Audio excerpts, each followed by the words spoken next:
చిన్నపాట పుస్తకంలో 169, పెద్దపాట పుస్తకంలో 213. మొదటి పల్లవి, మొదటి వచనం, లాస్ట్ వచనం పాడుకునే వారిగా మనం ఉందాం. లేచి నిలబడి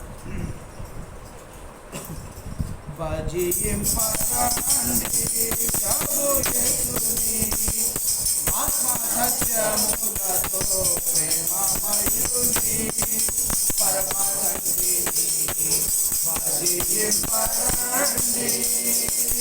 పాప క్షమాపణ మనకిచ్చెను, మనలను విమోచించె రక్తముతో.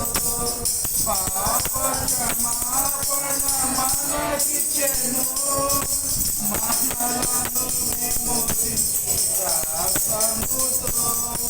జయము జయము మన ప్రభుకే, జయము జయము మన ప్రభుకే. భజింపరండి ప్రభు యేసుని ఆత్మ సత్యములతో, ప్రేమమయుని పరమ తండ్రిని భజింపరండి.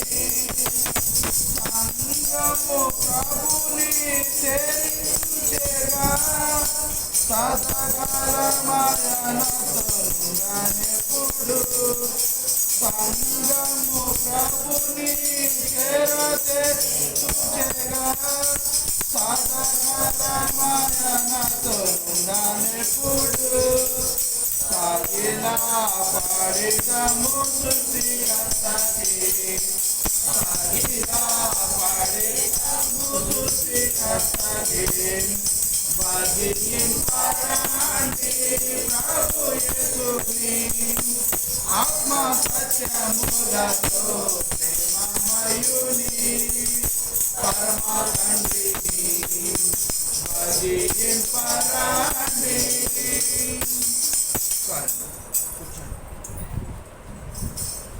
మన ఎదుటొచ్చబడిన దేవుని యొక్క శరీరము ఆయన రక్తములో చేయవేయడానికి ముందుగా బలవర్తమానాలుగా మనం ఒక వాక్యాన్ని చదువుకునే వారిగా మనం ఉందాం.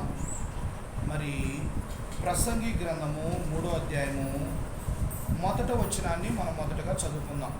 ప్రసంగి గ్రంథము 3వ అధ్యాయము మొదటి వచనం, 557 పేజీ, 557 పేజీ. ప్రసంగి గ్రంథము 3వ అధ్యాయము మొదటి వచనం అందరం కలిపి చదువుదాం.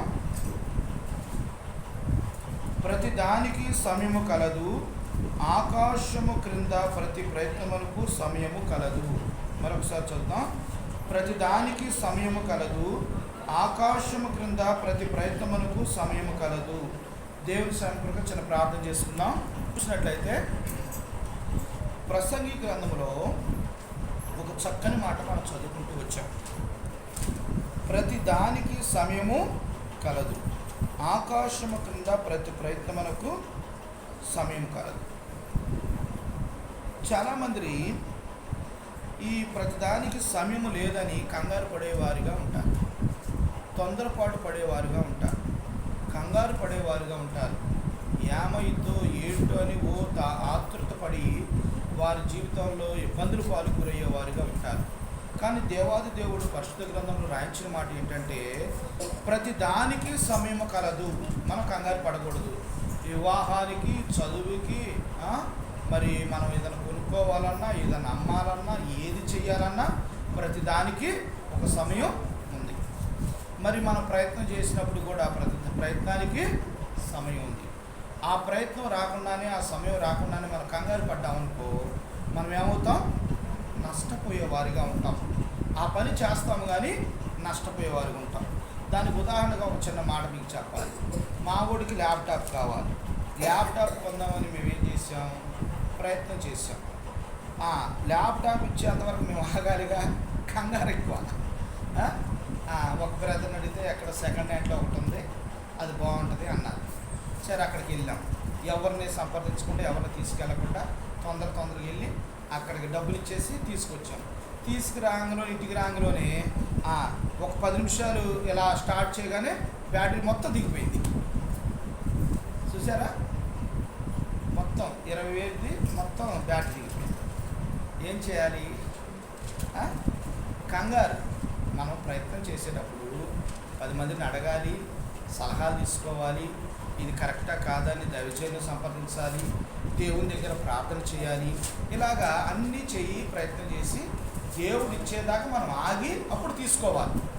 అది అసలు ఒరిజినల్. కానీ మనం ఏం చేస్తున్నాం అంటే మనము తొందరపడిపోతున్నాం. దేవుడిచ్చే సమయాన్ని నిర్లక్ష్యం చేసేవారిగా ఉంటున్నాం. ఆ సమయం వచ్చేదాకా కాకుండా తొందరపడి మనం తీసుకుంటే బ్యాటరీ దిగిపోయినట్లుగా ఉంటుంది.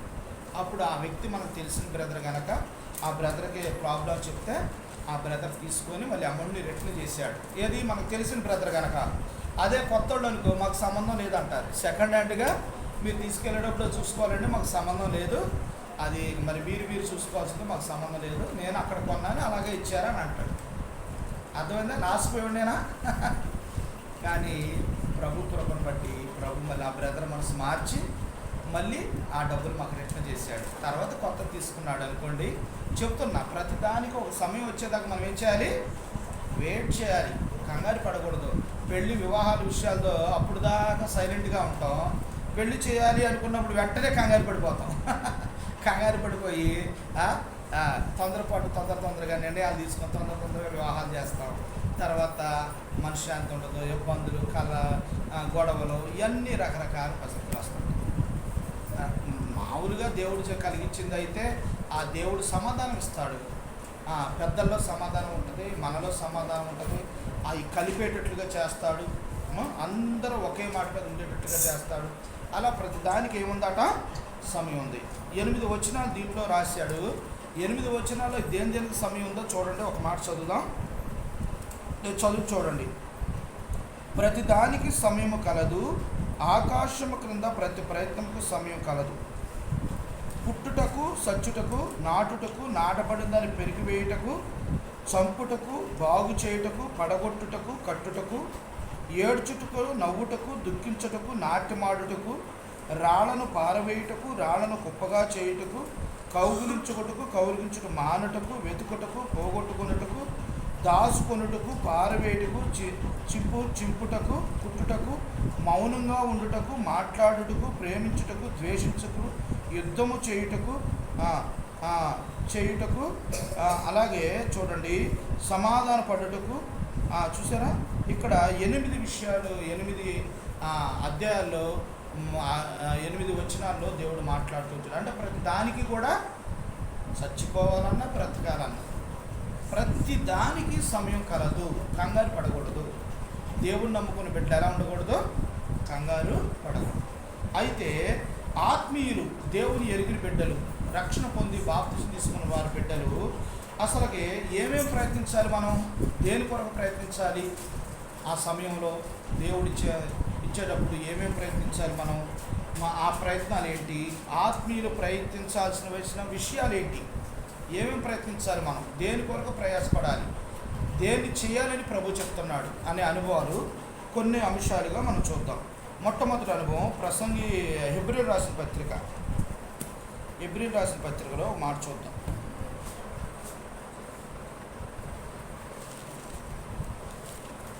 హెబ్రీయులకు రాసిన పత్రిక 12వ అధ్యాయంలో ఇక్కడ 2 మాటలు దాగి ఉంటాయి. ఒక మాట ముందుగా చదువుకుందాం. 12 హెబ్రీయులకు రాసిన పత్రిక 12:14 వచ్చిన చదవమ్మా.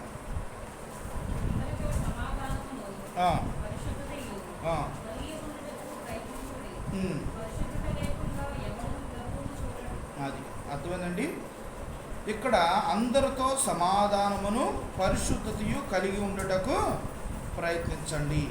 పరిశుద్ధత లేకుండా ఎవడను ప్రభువుని చూడడు. అర్థమైందండి. పరిశుద్ధత లేకుండా ఎవరు కూడా ప్రభు దగ్గర ఉండలేరు, నిలవలేరు, ఆయన చూడలేరు. ఇక్కడ ప్రభు గారు ఏం చెప్తున్నారంటే ప్రతి విశ్వాసి, ఆత్మీయులు అందరూ కూడా ఏం చేయాలంటే పరిశుద్ధ కలిగి ఉండటకు ప్రయత్నించాలి. మనం ఎక్కువగా పరిశుద్ధంగా ఉండాలి. జీవితంలో ఏ పాపము మనలో అంటకూడదు.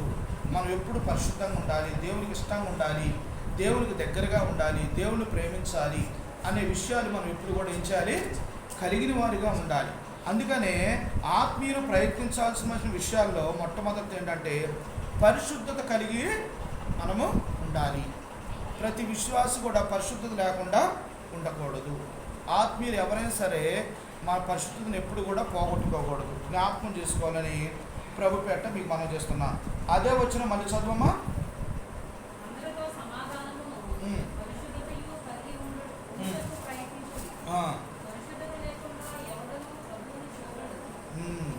ఇక్కడ మనం చూసినట్టు చాలమ్మా, ఇక్కడ మనం చూసినట్లయితే ఈ 12-14లో మొట్టమొదటి పరిశుద్ధత కలిగి ఉండటకు ప్రయత్నించాలి. రెండో అనుభవం ఏంటంటే అందరితో సమాధానముగా ఉండుటకు ప్రయత్నించాలి.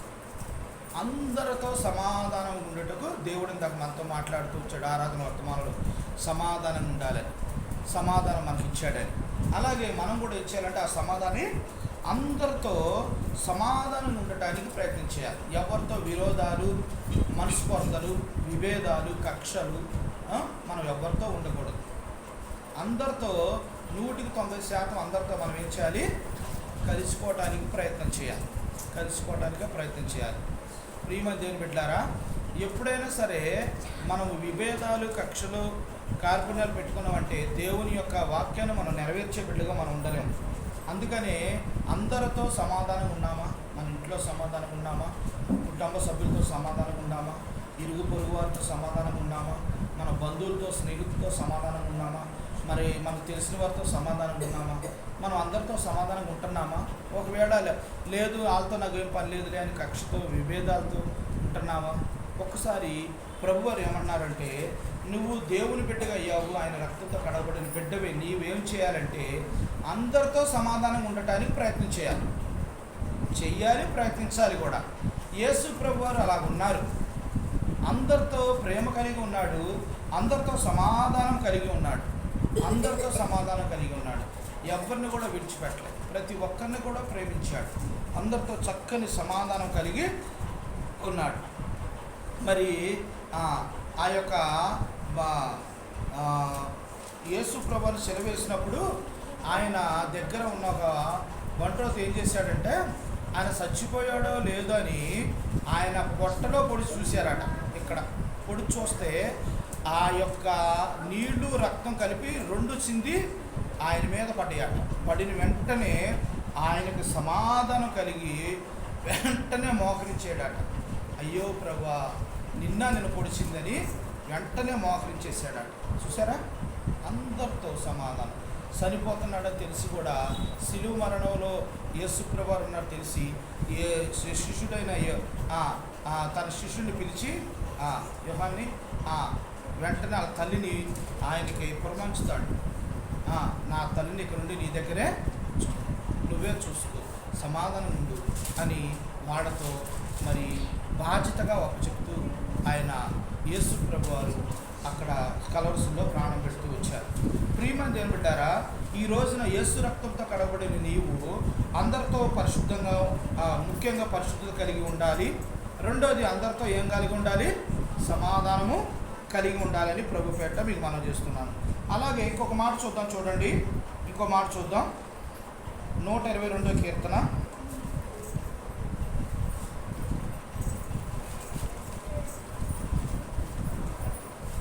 122వ కీర్తన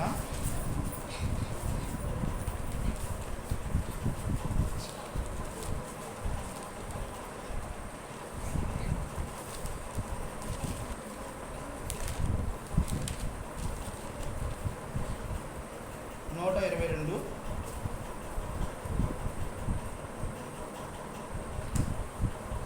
9వ వచనం చదవమ్మా.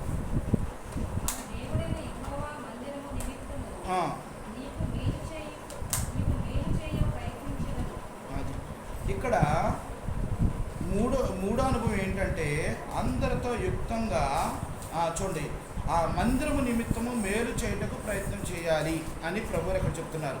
అందుకని ఇక్కడ చూడండి, మన దేవుడైన యెహోవా మందిరము నిమిత్తము నీకు మేలు చేయ ప్రయత్నించదను. అర్థమైందండి? అంటే మూడో అనుభవం ఏంటంటే, మందిరము నిమిత్తము నీవు మేలు చేయుటకు ప్రయత్నం చేయాలి. మందిరంలో ఉన్న సభ్యులతో కానీ, మందిరంలో ఉన్న అక్రమస్తలు కానీ తీర్చడానికి మనం ఏం చేయాలంటే, ప్రయత్నం చేయాలి. ప్రియమైన దేవుని బిడ్డలారా, మరి కూడా మరి ఎంతో కొరత ఏంటంటే బంటుమిల్లిలో కానీ మన పాండ్రాకిలో కానీ బాత్రూమ్ సిస్టమ్ లేదు. బయట నుండి మనం ఎక్కడెక్కడ వాళ్ళం కనుక ఏదో అడ్జస్ట్ అవుతున్నాం, కానీ బయట నుండి పొరుగు నుండి వచ్చారంటే వాళ్ళు ఎంత బాధపడతారు, ఎంత ఇబ్బంది పడతారు. మనం బాత్రూమ్స్ కట్టించుకోవాలి. ఎప్పుడైనా మందిరానికి బాత్రూమ్స్ అనేది ఖచ్చితంగా ఉండాలి. అలాగే మందిరంలో ఏం అక్కలు ఉన్నాయో, ఏ కొరతలు ఉన్నాయో అవన్నీ మనం ఏం చేయాలంటే ఆ మందిరం నిమిత్తం మేలు చేయడానికి మనం ఎప్పుడు కూడా ఏం చేయాలి, ప్రయత్నం చేయాలి. ఇప్పుడు సమాధానమ్మ గారు ఉన్నారు. సమాధానమ్మ గారు ఏమనుకున్నారు మనసులో, ఇక్కడ నీళ్ళు లేవు, మరి ఏదైనా ఫంక్షన్ చేసేటప్పుడు ఇబ్బంది పడుతున్నారు కనుక నేను బోర్ వేయించాలి అని మరి ఆ కుటుంబ సభ్యులందరూ కూడా ఆలోచన చేసి ఆ యొక్క బోర్ని వేయించారు. అలాగే మందిరంలోనూ ఏదైనా అక్కర అవసరం ఏదైతే ఉన్నాయో వాటి నిమిత్తం మనం ఏం చేయాలి, మేలు చేయడానికి ప్రయత్నం చేయాలి. నాకెందుకులే వాళ్ళు చేస్తున్నారు మనకు అనవసరం అనుకోకూడదు. మనం ఏదైతే చేయగలమో అది మందిరానికి మేలు చేసే బిడ్డగా మనం ఉండాలి. మన వంతు కృషి మనం చేయాలి, అంతేగాని మనకి ఎందుకులే అనుకోకూడదు. మరి బంటుమిల్లులో మరి చాపలు ఒకళ్ళు కొన్నారు, కర్టన్స్ ఒకళ్ళు కొన్నారు, టేబుల్ ఒకళ్ళు చేయించారు, సామాన్ ఒకళ్ళు కొన్నారు. అలా ఒక్కొక్కళ్ళు కొనేసారు దేవుని మందిరాన్ని. అర్థమైందండి? ఎక్కడ కూడా అలాగే కొనలేదని అనట్లా. ఆ కృపదాసాలు ఉన్నప్పుడు చక్కగా ఈ మందిరాన్ని అంతా కూడా రాళ్ళు నామరాళ్ళని వేయటం అన్ని చేయడం చేశారు. దాని గురించి నేను చాలా గొప్పగా చెప్పాను.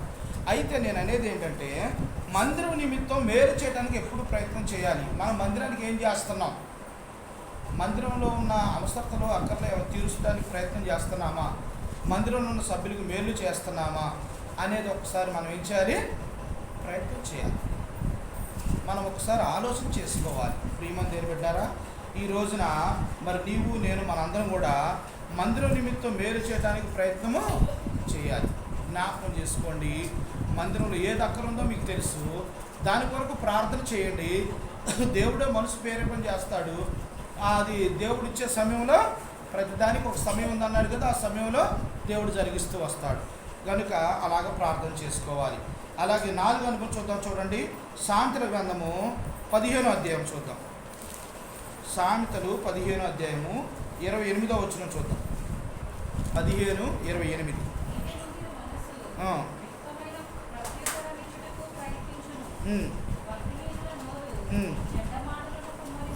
అది ఇక్కడ చూసినట్లయితే అందరితో యుక్తంగా ప్రత్యుత్తరం ఇచ్చుటకు ప్రయత్నం చేయాలి. అందరితో ప్రేమ కలిగి మాట్లాడేటట్లుగా ఉండాలి విశ్వాసులు అందరూ కూడా. అందుకని నీతిమంతుల మనసు యుక్తమైన ప్రత్యుత్తరం ఇచ్చుటకు ప్రయత్నించును అంటే అందరితో, చిన్నపిల్లలతో ఎలా మాట్లాడాలి, పెద్దలతో ఎలా మాట్లాడాలి, పెద్దలు ఎలా చిన్నపిల్లలు ఉండాలంటే పెద్దలు ఎలా గౌరవించాలి, వాళ్ళకి ఎలా సహాయం చేయాలి. అలాగా మన అందరం కూడా ఒకరు ఏం చేయాలంటే ఇచ్చిపుచ్చుకోవాలి, గౌరవంగా మాట్లాడుకోవాలి, ఒకరికొకరు గొప్పగా ఎంచుకోవాలి. నాకంటే అన్న చాలా మరి అన్నింటిలో కరెక్టు, నాకంటే అక్క అన్నింటిలో కరెక్టు అనేటట్లుగా ఎవరికి వారే అనుకోవాలి. అనుకుంటూ ఎవరికి వాళ్ళే మనం ఏం చేయాలంటే ఒకరికొకళ్ళకి మరి ఈ విధంగా అందరితో యుక్తముగా ప్రత్యుత్తరం ఇవ్వటకు అంటే మాట్లాడుటకు మనం ఏం చేయాలి, ప్రయత్నం చేయాలి. మందిరం అయిపోగానే బైబిల్ తిరుపుకొని గప్పకు ఇంటికి పరిగెత్తున్నారా, అందరితో మాట్లాడుతున్నారా? మందిరం అయిపోగానే మందిరంలో బైబిల్ ఇక్కడ తిరిపి గప్పకడ సక్కలో పెట్టుకొని టకటకటక ఇంటికి వెళ్ళి భోజనం చేస్తున్నారా?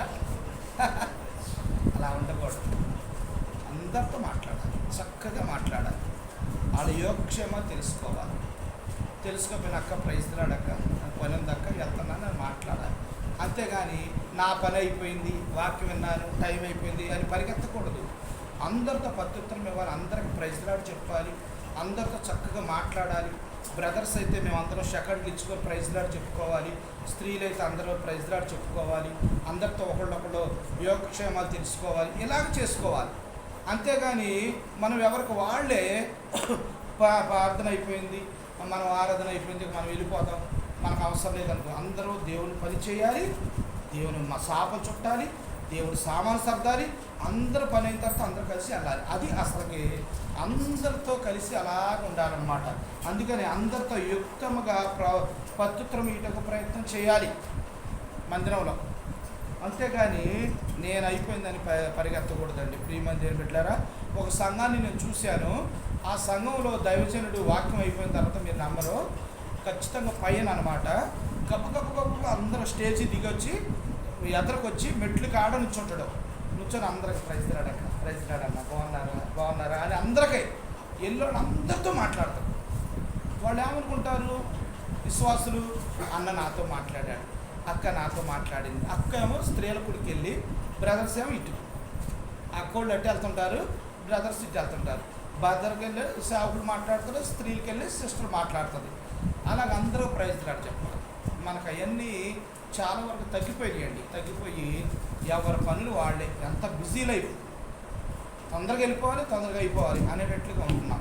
కనుక ఈసారైనా మనం దేవుని నామములో దేవుడు చెప్పినట్లుగా ప్రత్యుత్తరం ఇచ్చేటప్పుడు ప్రయత్నం చేయాలి, చక్కగా మాట్లాడటానికి ప్రయత్నం చేయాలి, ప్రేమించడానికి ప్రయత్నం చేయాలి.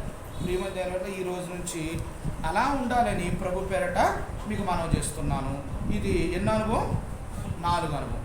5 అనుభవం చూద్దాం. చూడండి, 2 రాజుల గ్రంథము 23వ అధ్యాయము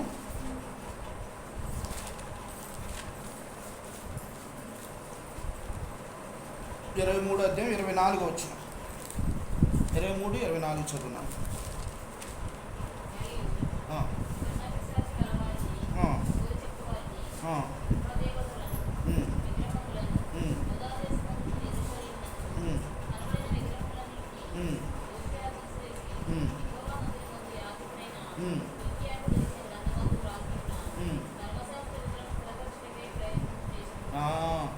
దేని కొరకు ఈ యొక్క హిల్కి దేని కొరకు ప్రయత్నం చేశాడంటే, ఇక్కడ ఈ మందిరంలో ఆయనకి దేవునికి ఇష్టం లేని అన్నీ కూడా తీసివేసి, దేవునికి అయిష్టమని అన్నీ తీసివేసి, మనిషి హృదయాల్లో కూడా అంతే, దేవునికి అయిష్టమని అన్నీ తీసివేసుకోవాలి. ముందు తీసివేసి ఏం చేశాడంటే, దొరికిన గ్రంథమును, అనగా దేవుని గ్రంథమును, రాసి ఉన్న ధర్మశాస్త్ర విధులను స్థిరపరచుటకు ప్రయత్నం చేశాను.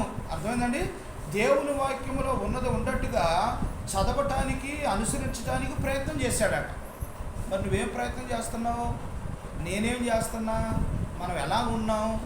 మరి దేవుని వాక్యాన్ని చదవడానికి ప్రయత్నం చేస్తున్నాం. పొద్దున్న లెగ్గానే వెంటనే పనికి వెళ్ళిపోతున్నావా? పొద్దున్నే లేచిన వెంటనే ఒకవేళ కొంతమంది మోకరించి ప్రార్థన చేస్తారు, కొంతమంది వారి పనులు చూసుకొని ప్రార్థన చేస్తారు. ఏదైనప్పటికీ ప్రార్థన చేసుకొని ఏం చేయాలి? బైబిల్ చదవాలి, దేవుని వాక్యం చదువుకొని అప్పుడు మన పనులు మనం చేసుకోవాలి. ఒక భక్తుడు ఏమంటాడంటే, నేను దేవుడితో మాట్లాడకుండా మనుషులతో నేను మాట్లాడినాట. మొట్టమొదటి ఎవరితో మాట్లాడతాడట? దేవునితో మాట్లాడతాడట. తర్వాత మనుషులతో మాట్లాడతాడు. ప్రార్థన చేయకుండా ఏ పని చేయను అంటాడు. ప్రియమైన దేవుని బిడ్డలారా, మన జీవితంలో అలాంటి గురి పెట్టుకోవాలి, అలా ఒక నిశ్చిత పెట్టుకోవాలి. అందుకని ఇక్కడ ప్రభువు ఏమన్నారంటే, ఒక మాట చెప్తున్నారు, మన జీవితంలో దేవుని వాక్యాన్ని స్థిరపరచుటకు ప్రయత్నం చేయాలి. వాక్యాన్ని స్థిరపరిచే విషయంలో ప్రయత్నం చేయకపోతే రేపొద్దున దేవుడి వాక్యం మనకు దగ్గర బైబిల్ ఉండదు. మరి నువ్వు ఎలా చదవగలుగుతావు? నీ హృదయంలో ఎలా ఉంటుంది? అందుకనే ఈ వాక్యాన్ని మనం ఏం చేయాలి? చదువుకొని మన హృదయంలో భద్రం చేసుకోవాలి. వాక్యం మనతో మాట్లాడుతూ ఉంటుంది, దాని ప్రకారం నువ్వు నడుస్తూ ఉండాలి. ప్రియమైన దేవుని బిడ్డారా, మన జీవితంలో దేవుని వాక్యమును స్థిరపరచుటకు, స్థిరంగా ఉంచుకోవటానికి ప్రయత్నం అనేది మనం చేయాలి. చాలామంది ఏం చేస్తారంటే, దేవుని వాక్యానికి అంత ప్రాముఖ్యత ఇవ్వరు. దేవుడి వాక్యం చదవకుండా ఏదో చిన్న ప్రార్థన చేసుకొని వెళ్తారు. అలా కాదండి. ఈ రోజు నుంచి ఒక తీర్మానం చేసుకోవాలి. దేవుడి వాక్యాన్ని ఏం చేయాలి? మనము చదివేవారిగా ఉండాలి, ప్రార్థన చేసేవారిగా ఉండాలి. ఈ రెండు చేయకపోతే దేవుడు నీ అమ్మట ఎలా ఉంటాడండి? నీ అమ్మట ఉంటాడు. అందుకనే ప్రయత్నం చేయాలి. మన దేవుని వాక్యాన్ని మనము స్థిరపరచుటకు ప్రయత్నం చేసే బిడ్డగా నీవు నేను ఉండాలని ప్రభు పేట మీకు మనం చేస్తున్నా. ఇలాగ ఈ భక్తుడు ఇల్కి అనే ఆ దొరికిన గ్రంథమును రాయించున్న ధర్మశాస్త్రమును విధులను స్థిరపరచుటకే ప్రయత్నం చేశాను. ప్రియమైన దేవుని బిడ్డారా, ఈ రోజున నీ హృదయంలో అన్నీ తీసివేసి ప్రభుని వాక్యాన్ని స్థిరపరచు, నీ వాక్యాన్ని, దేవుని వాక్యాన్ని బలపరచు. 2 మాటలైనా చదువుకొని మరి నువ్వు బయటకు వెళ్ళు. ఇది దేవుని ఒక వాక్యం. తర్వాత 6వ అంశం చూద్దాం. ద్వితీయోపదేశకాండంలో ఒక మాట చూద్దాం. చూడండి, ముగించుకుందాం. ద్వితీయోపదేశకాండము 15వ అధ్యాయం తీయండి. 15వ అధ్యాయము ద్వితీయోపదేశకాండము 15వ అధ్యాయము మాట చదువు. 10వ వచనం చదువు.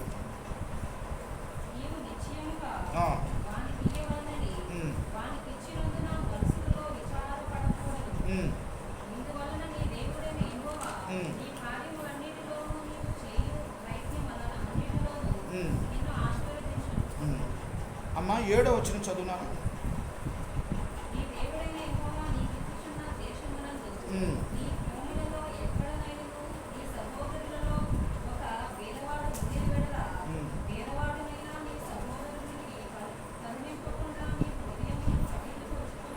చాలు. ద్వితీయోపదేశకాండం 15వ అధ్యాయము 17వ వచనంలో మనం చూస్తూ వచ్చాం. పేదలైన సహోదరులను సహాయం చేయడానికి ప్రయత్నం చేయాలి. పేదలకు, మన సంఘాల్లో ఉన్న పేదలకు వాళ్ళ ఇబ్బందులు ఇరుకులో ఉన్నప్పుడు మనం సహాయం చేయడానికి ప్రయత్నం చేయాలి. ఎలా చేయాలని ఇక్కడ ప్రభు చెప్తున్నాడంటే చూడండి, చక్కని మాట చెప్తూ వస్తున్నారు 10వ వచనంలో.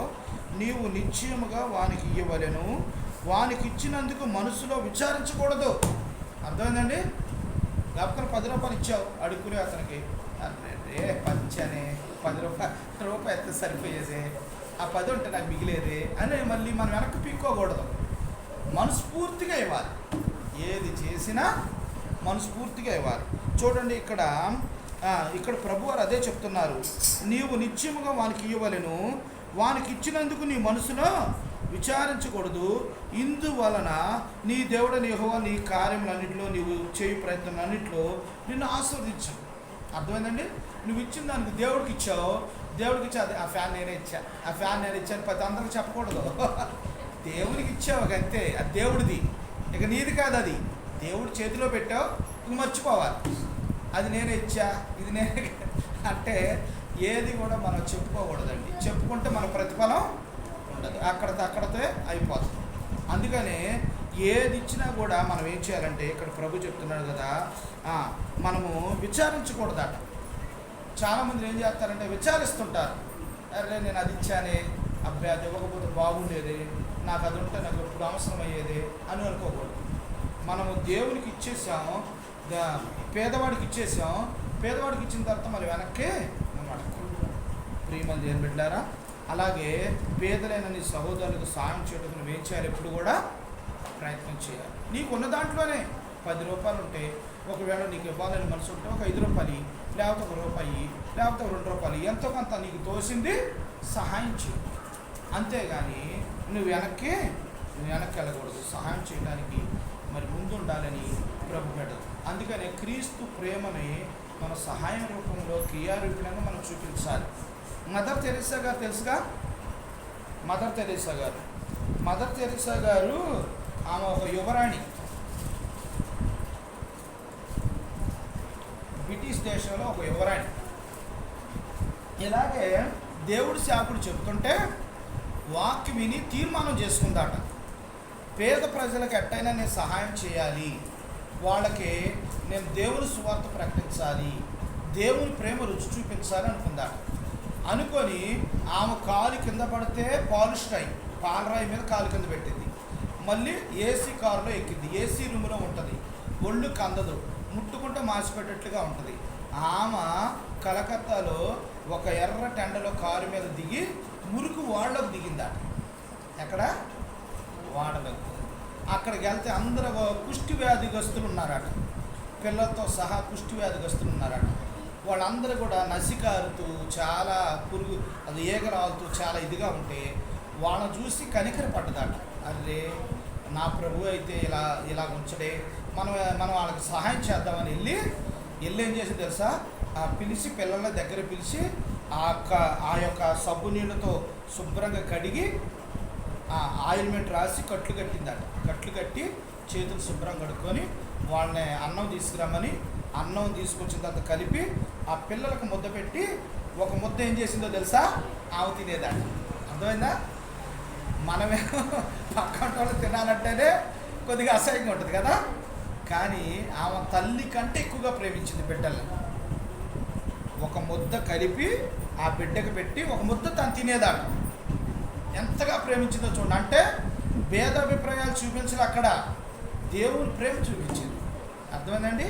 అలాగే పేదలైన సహోదరులకు సహాయం చేసే విషయంలో నువ్వు వెనకని చేయొద్దు. నువ్వు ఇవ్వాలనుకుంటే మనస్ఫూర్తికి ఇచ్చిన తర్వాత ఎందుకు ఇచ్చానో నువ్వు విచారపడొద్దు, దుఃఖపడొద్దు, వేదన పడొద్దు. దేవుడికి ఇచ్చాను, పేదవాడికి ఇచ్చాను, సంతోషం అని నువ్వు సంతోషపడు.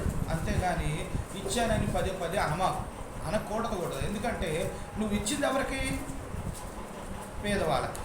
పేదవాళ్ళకి ఇచ్చి నువ్వు పదే పదే అంటే దానివల్ల నీకు ప్రతిఫలం ఉంటుందా? ఉండదు కదా. దేవుని మీద ఆధారపడాలి, అప్పుడు దేవుడు నీకు ప్రతిఫలం ఇస్తాడు. ప్రియమంది ఏమిటారా, ఇక్కడ అందుకనే ద్వితీయోపదేశకాండం 15:10 పేదలైన సహోదరులకు సహాయం చేయటకు ప్రయత్నించాలి. 1 6 అనుభవం 7 అనుభవం చూద్దాం. చూడండి, 1 కొరింథీయులకు రాసిన పత్రిక, ఈ మాట చూసుకొని ప్రార్థన చేసుకుందాం. 1 కొరింథీయులకు రాసిన పత్రిక 14వ అధ్యాయము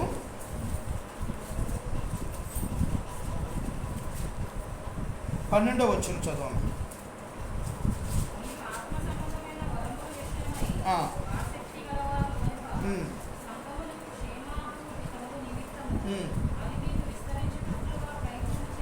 అది ఇక్కడ మనం చూసినట్లయితే 14-12వ వచనంలో మీరు ఆత్మ సంబంధమైన వరములు విషయమై ఆసక్తి గలవారు గనుక సంఘమునకు క్షేమాభివృద్ధి కలుగు నిమిత్తము అవి మీకు విస్తరించినట్లు ప్రయత్నం చేయండి.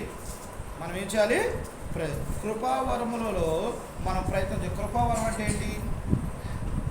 కృపావరములు అంటే పాటలు పాడటానికి నేర్చుకోవాలి, ప్రార్థన చేయడానికి నేర్చుకోవాలి, వాక్యం చెప్పడం నేర్చుకోవాలి, మరి చాలామందికి సువార్తం చెప్పడం నేర్చుకోవాలి. ఇలాగా దేవుడి పని చేయడానికి అన్నిటికీ మనం ఏం చేయాలి? కూనుకోవాలి, ప్రయత్నం చేయాలి. ఇప్పుడు నేను ఫస్ట్ నుండి అలాగే కూర్చొని దేవుడి వాక్యం విన్నాను అంటే ఈ రోజున మరి దేవుడి వాక్యం చెప్పనగా ప్రయత్నం చేస్తున్నా, చెప్పాలి, నా దేవుడి గురించి నేను పరిచయం చేయాలని ఆశతో చెప్పడానికి ట్రై చేస్తున్నా. అలాగే దేవుడు నీకు అవకాశం ఇచ్చినప్పుడు నువ్వేం చేయాలి? ప్రయత్నం చేయాలి. ఇప్పుడు ఊరికి అనుకుందాం, అన్నరా పాట పాడదాం అన్నాను అనుకో, అన్న పాట పాడటం వచ్చు కానీ రావట్లేదంటే నువ్వు ప్రయత్నం చేయట్లా. అమ్మ ప్రార్థన చేయని నేను అన్నాను అనుకో, నీకు ప్రార్థన చేయడం వచ్చు, సుఖండి అలా చేయమనండి అని అంటే నువ్వు ప్రయత్నం చేయట్లా. అలాగే బైబిల్ చదవండి అన్నానుకో, వచ్చి కూడా మీరు చదవకపోతే ప్రయత్నం చేయట్లా. ఇలాగా కృపావరములు మనలో విస్తరించుటకు మనం ఏం చేయాలట? ప్రయత్నం చేయాలి. ఒక వ్యక్తి ఏం చేశాడంటే, ఒక 5గురిని పిలిచి దూర ప్రాంతానికి వెళుతూ ఆయన ఏం చేశాడంటే ఒక్కొక్కరికి ఒక్కొక్క కాయను చొప్పున ఇస్తూ వెళ్ళాడు. వీటిని మీరు అభివృద్ధి చేసుకొని మళ్ళీ నేను వచ్చినప్పుడు నాకు ఇవ్వండి అని అన్నాడు. ఆయన వెళ్తే కొంతమంది ఏం చేశారంటే ఒక కాయను తీసుకెళ్ళి వ్యాపారం చేసి 10 కాయలు సంపాదించాడు. ఇంకో వ్యక్తి 2 సంపాదించాడు, ఇంకో వ్యక్తి ఒకటి సంపాదించాడు. ఒక వ్యక్తి ఏం చేశాడంటే అసలు ఏం చేయకుండా భూమిలో బాధ పెట్టాడు. భూమిలో బాధ పెట్టాడు, ఆయనకి ఇచ్చేద్దామని. చూసారా? అప్పుడు ఏమైంది? ఆ యజమానుడు వచ్చి పిలిచాడు. ఆ 10 పిలిస్తే బలా నమ్మకమైన మంచి దాసుడా, కొద్దిగిలో నువ్వు ఎంతో నమ్మకంగా ఉన్నావు, ఆస్వాదించబడ్డావు, 10 సంపాదించావు అని సంతోషపడ్డాడు. అలాగే 2 అతన్ని 3 అతను సంపాదించాడు. 4 అతని దగ్గరికి వచ్చేళ్ళకి అతను ఏం చేశాడు? కాయను భూమిలో బాధ పెట్టి తీసుకొచ్చి ఇచ్చాడు. నువ్వు మంచోడు కాదు, గప్పుకున్న నీ కాయను ఏమైనా పాడైపోతే నన్ను ఏమైనా అంటావేమని అని ఆయన్ని నోటికి వచ్చినట్లుగా మాట్లాడుతూ ఆయనకి ఇచ్చాడు. అప్పుడు చెడ్డదాసుడా, నీ దగ్గర నుండి ఆ కాయను తీసుకొని 10 కాయలు సంపాదించిన వ్యక్తికి ఇచ్చాడు. అంటే మనం ఏంటంటే దేవునికి పని చేయడానికి ప్రయత్నించకుండా ఉంటే దేవుడు ఏం చేస్తాడంటే నీ పనిని ఇంకొకళ్ళకి అప్పచెప్తాడు. అర్థమైందండి? ఇంకొకళ్ళకి అప్పచెప్తాడు. అందుకనే ప్రయత్నం చేయాలి. పాటలు పాడేటప్పుడు గట్టిగా పాడటం నేర్చుకోవాలి. మరి ప్రార్థన చేసేటప్పుడు ఆరాధన చేసేటప్పుడు గట్టిగా ఆరాధించడం నేర్చుకోవాలి. పాటలు పాడదాన్ని రాండి బ్రదర్ అనగానే లేచి రెడీ సిద్ధంగా ఉండాలి. ఇలా ప్రతి విషయంలో మన కృపావరాలు పెంపొందించుకోవాలి. మనం ఎక్కడున్నామో అక్కడే ఉంటే మరి దేవుడి దగ్గరికి వెళ్ళిన తర్వాత మనం ఏం చెప్తాం? నువ్వేం నేర్చుకున్నావు అంటాడు. ఏం చెప్తాం? ఒకటో తరగతి చదువుకునే పిల్లోడు చదువుతూ ఉంటే 10వ తరగతికి వెళ్ళాలంటే పరీక్షలో పాస్ అవ్వాలా లేదా? అలాగే నువ్వు కూడా ఈ నేర్చుకోవాలి, దేవుడి వాక్యం నేర్చుకోవాలి. చిన్న చిన్న పిల్లలు దేవుని మందిరాల్లో చక్కని పాటలు పాడుతున్నారు, చూడకుండా పాడతారు. మనం చూసి కూడా పాడటానికి ట్రై చేయం, అన్న పాడతారులే అనుకుంటాం. అలా ఉండకూడదండి. అందరూ కూడా దేవుని యొక్క వాక్యాన్ని ఏం చేయాలంటే కృపావరాలు మనలో విస్తరించడానికి ప్రయత్నం చేయాలి అని ప్రభువారు చెప్తున్నారు. ఇప్పుడు ఎన్ని విషయాలు చూసాం? 7 విషయాలు చూసాం. మొట్టమొదటిది ఏం చేయాలి? పరిశుద్ధత కలిగి ఉండటకు ప్రయత్నం చేయాలి. రెండోది ఏం చేయాలి? అందరితో సమాధానం ఉండటకు ప్రయత్నం చేయాలి. మూడోది ఏం చేయాలి? మందిరం నిమిత్తం మేలు చేయడానికే ప్రయత్నం చేయాలి. నాలుగోది ఏంటి? అందరితో యుక్తంగా ప్రత్యుత్తరం ఇచ్చుటకు ప్రయత్నం చేయాలి. మరి ఐదోది ఏంటంటే జీవితంలో దేవుని వాక్యాన్ని స్థిరపరచుటకు ప్రయత్నం చేయాలి. ఆరోది ఏంటి? సహోదరులతో సహాయం విషయంలో, మరి పేదలకు సహాయం చేసే విషయంలో ప్రయత్నం చేయాలి. అలాగే కృపావరాలు మనలో విస్తరించుటకు ప్రయత్నం చేయాలి. అర్థమైందండి? 7 అనుభవాలు దేవుడు మనతో మాట్లాడుతూ వచ్చాడు. ఆత్మీయులు ఇవన్నీ నేర్చుకొని దేవునికి ఇష్టంగా, దేవునికి దగ్గరగా జీవించాలి. అప్పుడు దేవుడు రాకడప్పుడు మనం ఈ దేవునికి ఎంతబడే గుర్తులో ఉంటాము, దేవుడు రాజ్యానికి వారసులు అవుతాం, దేవుడితో యుగ యుగాలు సంతోషంగా గడుపుతాం. అలా కాకుండా మనం ఎక్కడ వేసిన కొంగలు అక్కడే ఉన్నాము, నాకు అనవసరం లేదు, ఆడే చూసుకుంటారు అన్నావా, రేపొద్దున ప్రభు దగ్గర నువ్వు నిలబడాలి. ప్రభు నిన్ను అడుగుతాడు, అప్పుడు నువ్వు సమాధానం చెప్పాలి. ఒకసారి మన పరిశీలన చేసుకొని, ప్రభువా మరి నేను కొన్ని విషయాల్లో ప్రయత్నం చేయలేని బిడ్డగా ఉంటున్నాను, నేను దాని గురించి ఆలోచన చేయలా, నన్ను క్షమించండి. ఈ రోజు నుంచి ఈ 7 సందర్భాల్లో నేను కూడా ప్రయత్నం చేయడానికి యోగ్యురాలుగా నన్ను చేయండి ప్రభువా అని ప్రభు దగ్గర ఒక తీర్మానం కలిగి మనం మరి ఆ బలలో జీవించేవారిగా మనం ఉందాం. దేవుడి చిన్న వాక్యము దేవుడు దీవించుగాక. Praise the lord.